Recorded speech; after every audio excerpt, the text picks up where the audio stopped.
구약성경 이사야 32장 1절부터 20절까지 말씀입니다. 다 찾으셨으면 한 목소리 함께 봉독하도록 하시겠습니다.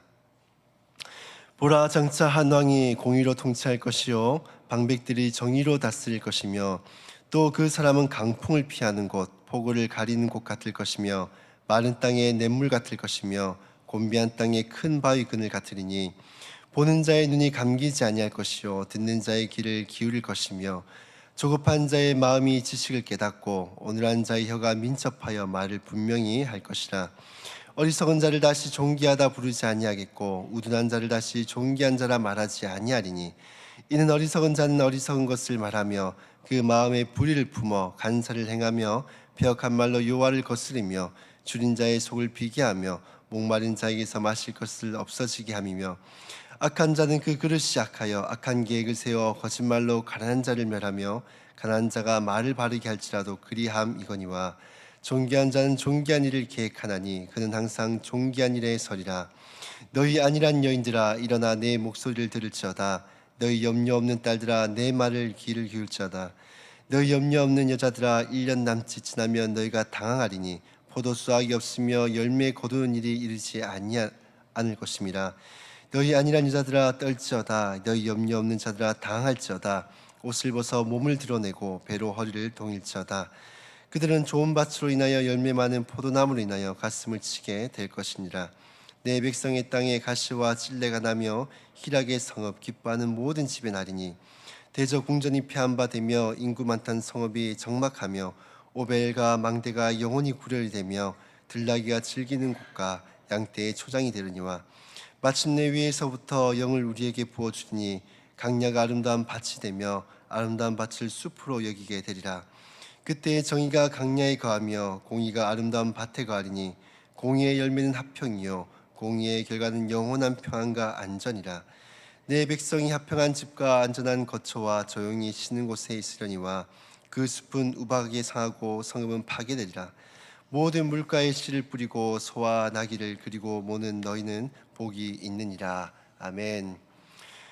오늘은 주의 백성이 사는 길이라는 제목으로 말씀을 함께 나눠보고자 합니다. 이 주의 백성들이 사는 길이라는 것은 어떤 길을 말씀하고 있는 걸까요? 사실 성경 전체가 이 주의 백성들이 어떻게 살아가는가에 대해서 우리에게 알려주고 있지만은 오늘 본문은 크게 세 가지로 우리에게 말씀하고 있습니다. 오늘 본문 말씀을 통해 다시 한 번 더 우리가 주의 백성으로서 어떻게 살아가야 되는지에 대해서 깨닫고 또 깨달은 그 말씀 앞에 우리의 삶을 올려드릴 수 있는 그런 시간이 될 수 있기를 주님의 이름으로 축복합니다. 주의 백성으로서 우리는 어떻게 살아가는 것이 좋을까요? 첫 번째로는 이 하나님 나라를 고대하며 우리는 살아가야 합니다. 1절 말씀에 보면 이렇게 말씀합니다. 보라, 장차 한 왕이 공의로 통치할 것이요 방백들이 정의로 다스릴 것이며. 오늘 본문인 32장부터 35장까지는 심판과 회복에 대해서 말씀을 하고 있고 또 장차 임하게 될 메시아 왕국의 도래에 대해서 말씀을 하고 있습니다.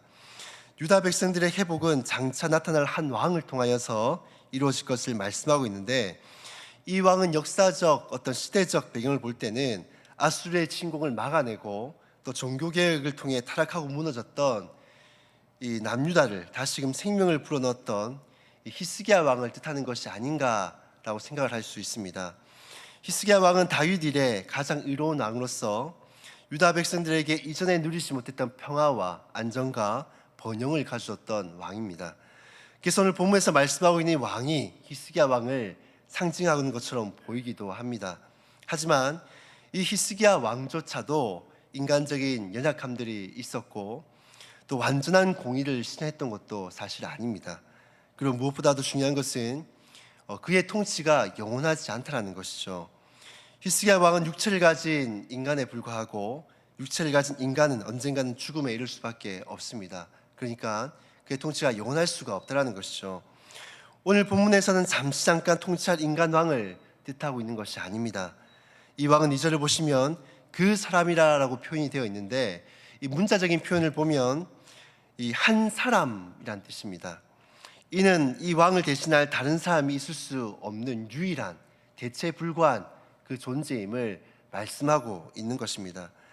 즉 이 왕은 대체에 불과한 유일한 자요 또 왕 대신 하나님 자신을 이것을 말씀을 하고 있는 것이죠.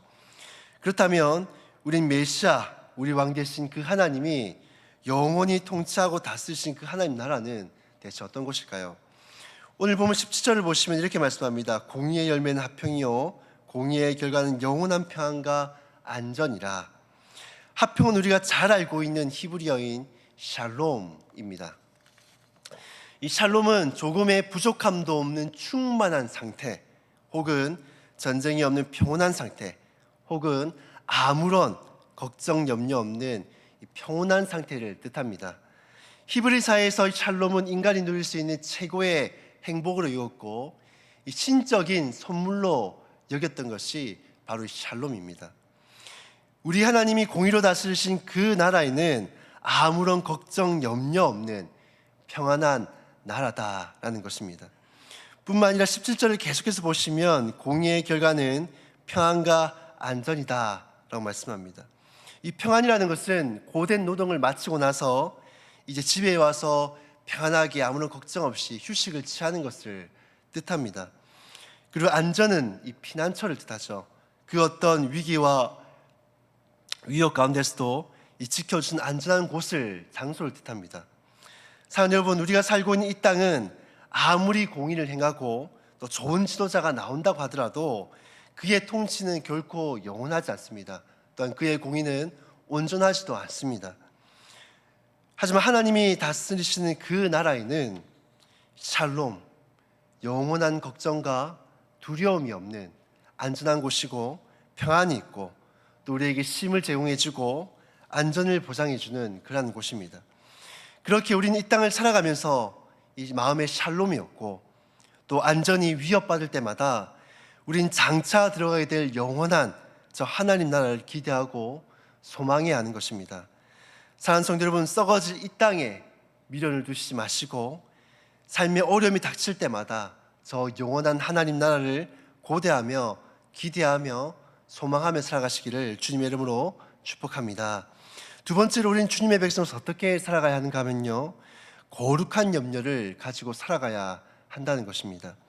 오늘 본문 9절 말씀에 보면 이렇게 말씀합니다. 너희 안일한 여인들아 일어나 내 목소리를 들을지어다. 너희 염려 없는 딸들아 내 말에 귀를 기울일지어다 말씀합니다. 이 안일한 여인들이 계속해서 등장을 하고 있는데 이 안일한 여인들이 염려 없는 것에 대해서 하나님은 책망을 하십니다. 근데 성경에서 우리가 잘 알고 있듯이 염려를 가지라고 되어 있습니까? 가지지 말라고 되어 있습니까? 대부분 우리가 알고 있는 것은 염려를 가지지 않는 것이 하나님께 다 맡겨버리고 자유하는 것이 하나님의 뜻이다라고 알고 있습니다. 그런데 어찌된 것인지 오늘 본문에서는 염려를 가지지 않는 것에 인하여서 이것을 책망하고 계신 것입니다. 왜 분명히 염려하지 말라고 하셨는데 이것을 책망하고 계실까요? 하나님, 우리가 인생을 살아가며 찾아오는 다양한 걱정과 근심, 두려움에 대한 것을 염려하라 라고 말씀하고 있는 것이 아닙니다. 하나님께서 염려라는 것은 바로 거룩한 염려입니다. 저 안일한 여인들은 누구를 뜻하는가 하면 남유다 백성들을 뜻합니다.